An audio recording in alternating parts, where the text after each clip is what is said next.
Yo, what up, what up, what up? Welcome back to Pnoid News. Man, listen, so I was out at the store today and I was listening to Aaron Clary as I was walking around. By the way, I apologize for the quality of my audio.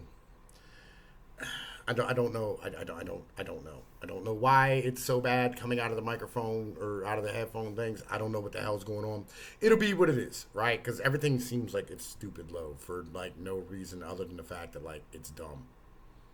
Now, with that being said, right? Aaron Clary's talking about things being on a subscription model in his video, right? And we're not gonna stand here and listen to the whole like 35 minutes of this video. That'd be ridiculous. But I wanted to cover like the last 10 minutes because it's the part that I feel like we need to address the most, right? You know what I mean? And it's weird because the boomer idea of things just being cheap forever needs to die, right? Because it's a completely false premise in the end of the day. And the idea that things just continually get cheaper in capitalism is dumb as well, especially in a model where it requires infinite growth of population because it doesn't match up right. So the basic premise is this. You can bring in immigrants to do jobs, right? You can. But the problem is that pushes up on the price of housing and basic goods all around, like, your community and your neighborhood and things that you buy every day, right? Things like food, right? Things, water, right? This type of stuff. And it's not a linear thing, right? We were talking about, me and TK Mal were talking about this last night about linear progression versus nonlinear progression, right? And this is something that, the average normie isn't going to understand. And he gave the example of rabbits. So here's the premise, okay?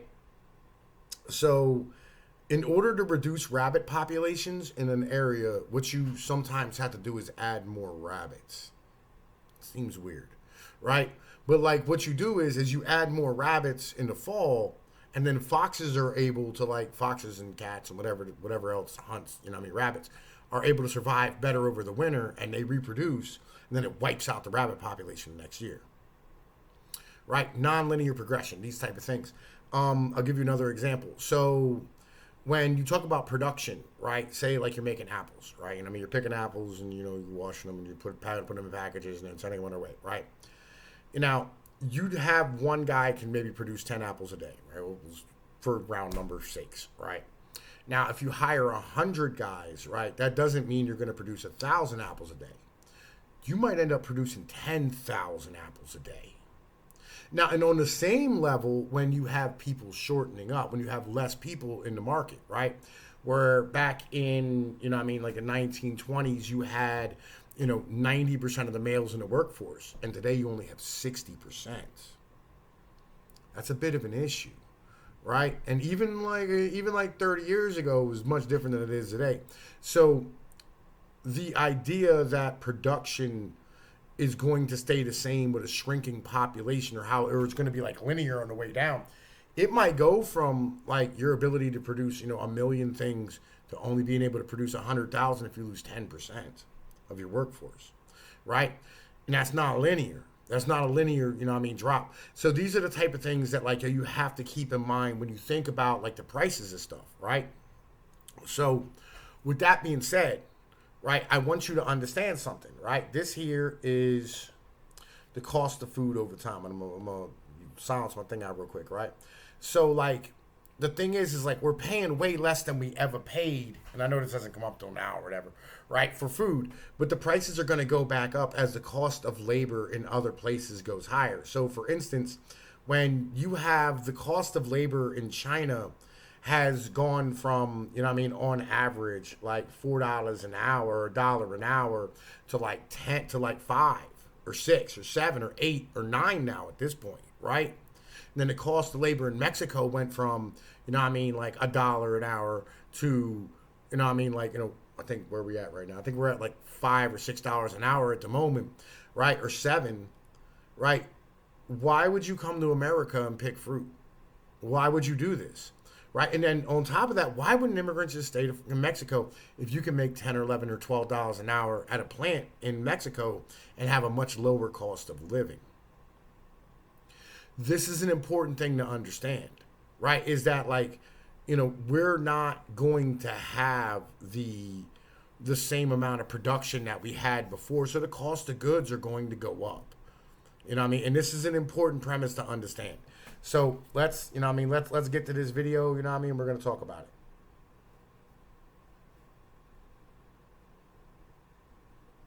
In the market today. This only means that the printer can take HP instant ink cartridges. So you can't take off Brother. Go with Brother printers. Older HP models aren't programmed to use HP instant ink cartridges, so you can't sign up for an HP instant ink if it's for use with older printer models. What, are cars going to require the? Oh no, this is a Ford. You can only use Ford motor oil, and we engineered the engine to be that way. Here's your $17 quart of oil, sir.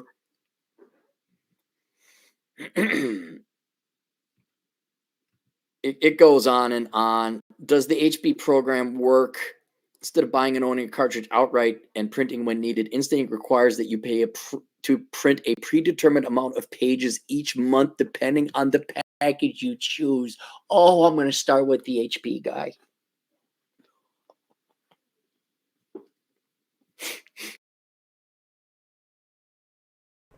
All right, so let's talk about this, right? Because this is kind of important in the end of the day, right? So here's the thing. It's important that we understand that these mentalities about, like the way our fucking system works, right? Because these companies, they really don't care about making cheaper products, right? What they care about is market share, right? And they can't make products any cheaper. Again, the cost of labor, right? See, all these cheap products that happened from the 1970s until now were a product of China, right? That's what this was. This was a product of China. And with China gone, it's never going to happen again, right? Like, China's going to have half the population it has right now in 2050. That's a real thing. And China's big thing wasn't just like the mass population. It's also the fact it has 20 fucking ports, right? They changed the way shipping operates throughout the world. Vietnam, where they're moving a lot of these operations to, 4. Yep. 4 ports compared to 20 in China. What do? You know what I'm saying? Like, think about it like this. You can order a product from China, and in a week, it's on a boat in a container on the way to fucking America. And in 2.5 weeks, it's at your fucking door.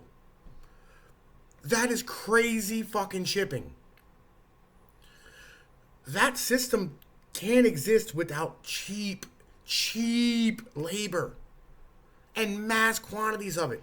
That doesn't exist anymore. Right? So all these companies that, like, what they live for, like, especially with their fucking stock price, is market share, right? You always hear about the market share of this company is this big or whatever it is, right? The market share of these companies are based on them being cheaper than the other people, right? But they can't make shit any cheaper than what the fuck they're making it.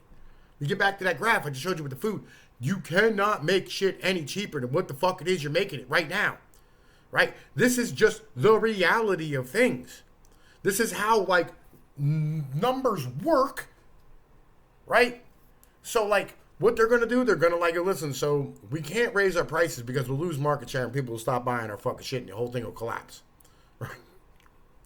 Because not only, right, are they relying upon cheap labor, they're relying upon economies of scale, right? Think about it like this. If you're, like, say you make Scotch tape, right?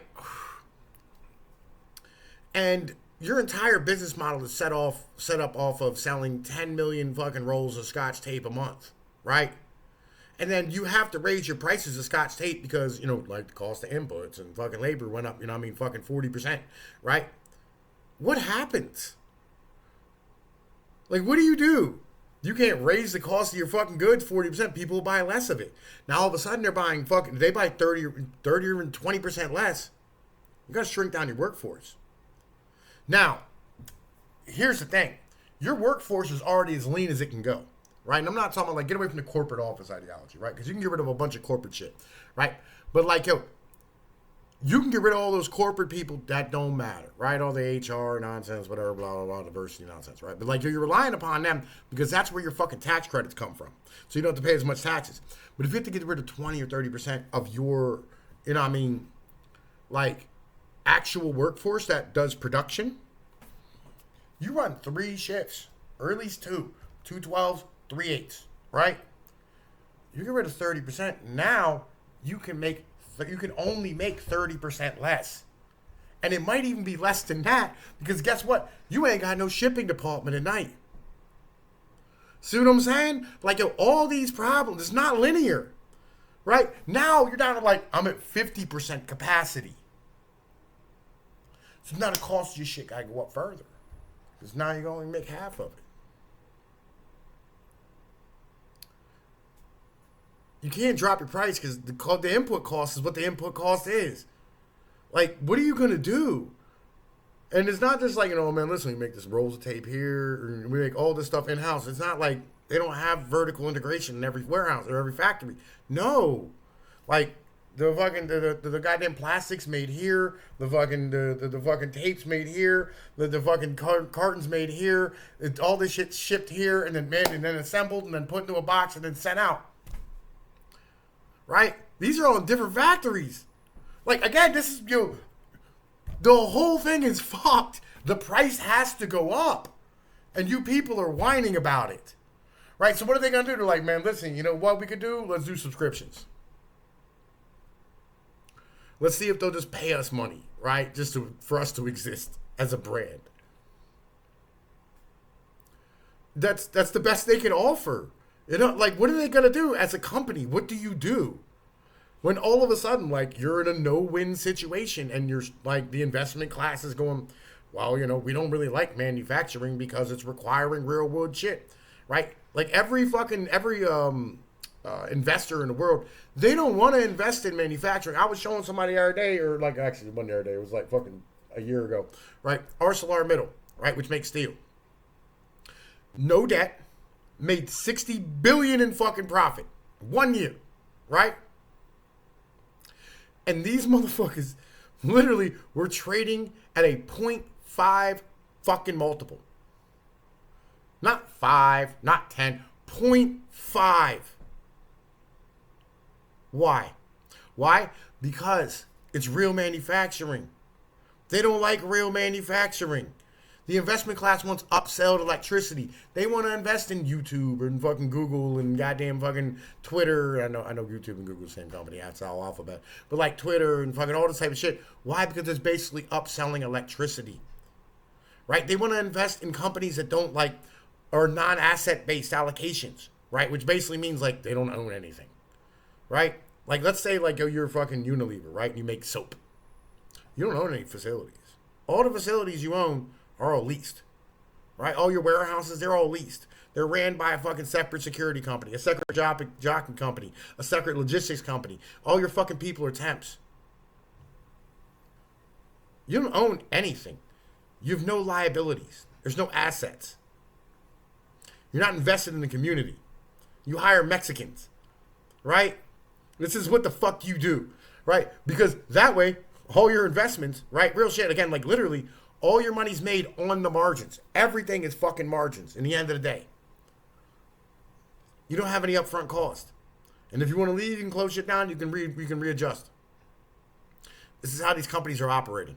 They're already at peak efficiency. Everybody thinks America runs at like fucking like dog shit efficiency. They're at fucking peak efficiency. They have been squeezing this nut so fucking hard. Like there's just, the floor is covered in juice and there's just nothing they can do. Right? They every time I'm like, how are they going to fix this? I was like, bro, listen, this housing market got to collapse. They're like, nah, you know what we're going to do? 40-year mortgages. Like, you people are fucking insane. How did you fucking do this? There's no way. Right? Yo, let's keep going though, bro. Let's keep going. Oh, wait, man, listen. Like, yo, fucking my shit's all fucked up. Oh. I don't need to go on. Go ahead. I'm praying. I know it's a big prayer. I am praying that the average American idiot knows this is a scam, and please pay attention to make sure you're not signing up for any subscription services. In part because these companies need to be punished, and the assholes that came up with this need to be fired. And you need to keep punishing these corporations so they get, because we don't have, I'll be honest, we don't have capitalism, man. You have crony capital. I know you can't even call it capitalism. You have cronyism. How can we fuck over the client more? Capitalism with competition, like, thank God Brother is still there. You could go ahead and get a Brother printer. Thank God there are other beers. You don't have to buy Bud Light. But you guys need to boycott these horrible companies, not only to make sure they pay a price and hopefully go out of business, or at least change their tactics and get back to making better products at lower prices, which is all you have to do. That's the only thing you have to do in capitalism. That's it. But so you guys don't ruin your personal finances, because I know the average trailer park dwelling honey boo boo with her degree in hair studies is going to sign up, and then she's not going to know. This is the woman that signs up for a car with an APR of 24%.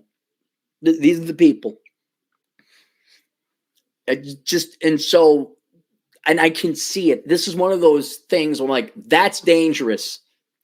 They're going to sign up for all these subscription, and you're going to have the equivalent of a car payment every month for a bunch of subscriptions you no longer need. Again, right? Let's talk about this logically and rationally, right?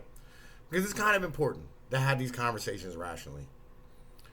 You can try to punish, right, these companies all you want to. Like, you can try that. It's not going to work, right? Because, like, again, they're trying to offer you these products at a proper price, right, that you're willing to pay.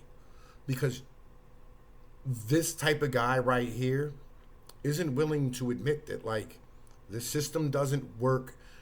It's the reason he has had the stuff he's had, and the reason you guys have this mental that, like, everything should be cheap forever. We should, we should be able to continue to have things. Like, this is what capitalism does. Capitalism makes things super cheap. It makes them cheaper and cheaper and cheaper forever and ever and ever, right? It's a fucking fantasy, right?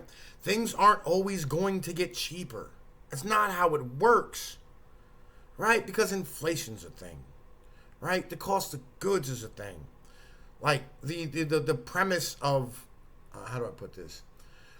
The premise of, like, natural shortages, where, like, you're going to end up having finite resources. The cost of shipping, like supply shocks, all these type of things, they're reality, right? And labor's a thing. That's why the cost of goods have always been going up, except for fucking food in the past few fucking decades, right? Like, you're like, oh man, listen, TVs went from like $5,000 to like, $100. Yeah, it's because China. Every new technology is going to be really expensive when it comes out. And then it gets cheaper, and then it gets expensive again. That's how it works, right? Because I'm going to tell you like this. When I was a kid, you can get a washer and dryer for a fucking bucket of chicken. It was nothing. Now, try to go buy a used washer and dryer. They're like $700.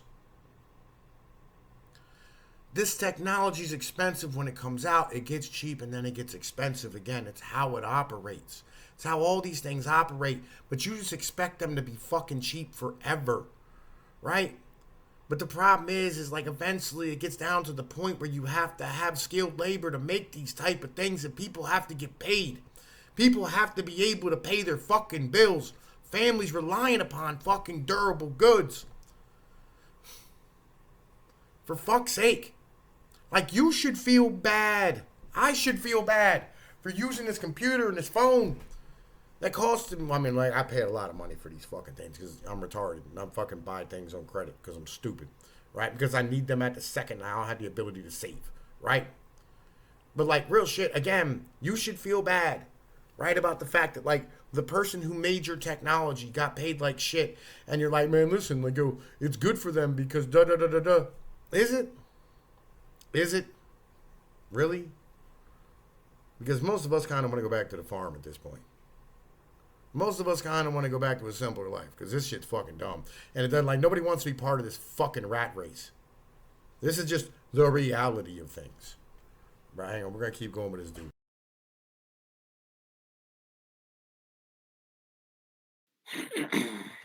So there you go. So yeah, no HP. BMW, fuck those guys. Holy over-engineered piece of shit. You want an oil change, yeah? First we must move the driver's seat. And then it will be $475, yeah? No, you cannot use the regular oil. You must use German oil, yeah, special oil, yeah. $28 a quart. You want to be popular with the ladies, yeah? You do not want the transportation. You want the experience. I got an experience I'd like to repeat in 1944 for you, Hans. Yeah, you didn't experience, but you're gonna remember what your grandpa went through. Whoa, whoa, whoa, whoa, whoa. You would never do that to your gun, would you? Of course not. Doing that to your gun would render it useless. But here's the fact. Let's get a super chest, and I'm gonna go have some din din. Mexi Man and Cheese, $5. Don't use them very much either. I signed up for a maximum subscription, then canceled them a few months. Now I have razors for a couple years. That might be an idea. I might just do that. Lar, $5. Get a vintage metal razor where you only replace blades, cheaper per blade and better shave. Check it out. Funny you mentioned that. I have just acquired 2 of them, old school ones. Paul K, $5. Where's the lie? There's no lie. You're right.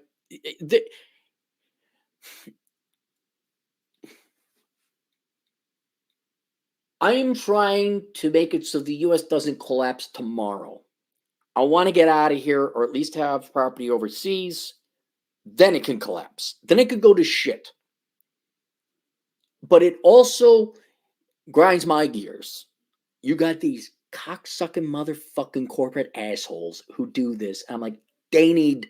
I can't. Obviously, I'm not going to go find a warehouse and kidnap all these people and have a repeat of Reservoir Dogs as much. Let's talk about this, right? Highly important. Let's talk about this. This attitude of like, I don't care what happens to the rest of y'all, right? And this is the problem. This is why everybody hates libertarians, right? It's like, I don't give a fuck as long as I'm okay.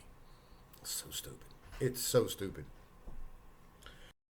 We all kind of want America to collapse so like, yo, we can rebuild something better, right? That's where we are. Like, listen, I'm down for like this country just fucking collapsing and just falling into complete and utter shit. I am 100% down, right?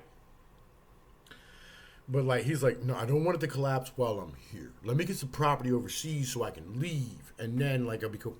Fuck that, right? Like, yo, fuck that. And by the way, that whole like, I got some shit in 1944. Brad, look at you.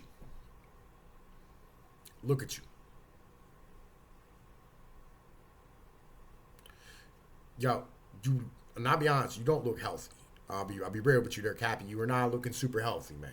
You know what I mean? Like, yo, you are not looking positive. You look like you got cancer or something. Somebody should ask you if you're all right because you do not look good. Like, you look bad, right? If we're being honest with you here, brother, man, like, yo, you're not looking good at the moment. You don't look healthy. We're all kind of concerned. You know what I mean? Like, oh, I'll be real. As a human being, I'm worried about you because you look like, you know what I mean? Like, oh, you're going to die here soon. Do we have to worry about you? Is that something we got to be concerned about? Do you have a drug habit that we need to talk about? Like, is there something going on? Right? Because, like, look, 1944 was men like me that put down the Germans, not men like you.